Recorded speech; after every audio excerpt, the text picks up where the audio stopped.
رمضان قد أهل بالصيام وأطل مصيدا أهلا وخلا ليته في كل حين. رمضان قد أهل بالصيام وأطل مسعدا أهلا وخلا ليته في كل حين.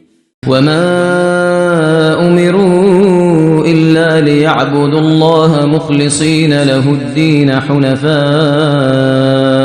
ويقيموا الصلاة ويؤتوا الزكاة وذلك دين القيمة.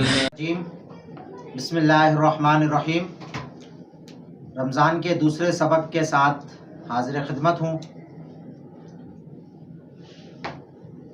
ہم میں سے کوئی شخص دوسرے شخص کے روزے کے متعلق یہ گواہی نہیں دے سکتا کہ اس کا روزہ ہے.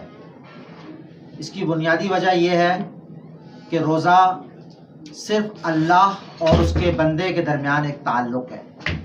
اسی لیے حدیث قدسی ہے کہ اللہ تبارک و تعالیٰ فرماتے ہیں کہ الصوم لی وانا اجزی بہ، کہ روزہ میرے لیے ہے اور میں ہی اس کی جزا دوں گا.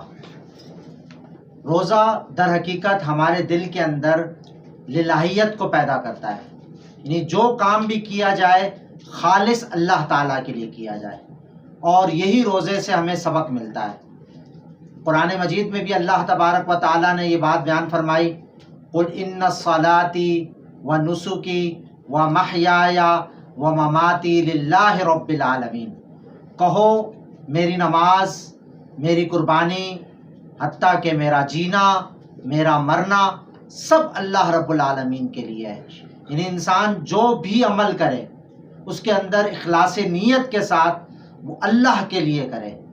روزہ ہمیں یہی سکھانے کے لیے آتا ہے کہ ہم اپنے نیتوں کو خالص کریں اور اللہ تبارک و تعالیٰ کی خوشنودی اور اللہ تبارک و تعالیٰ کی رضا کی خاطر ہمارے تمام کے تمام اعمال. مجید میں بھی اللہ تبارک و تعالیٰ نے ایک اور مقام پہ فرمایا کہ وما امروا الا لیعبدوا اللہ مخلصین لہ الدین.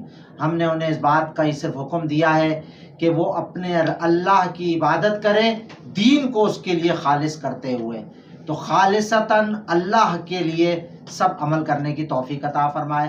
وآخر دعوانا الحمدللہ رب العالمین.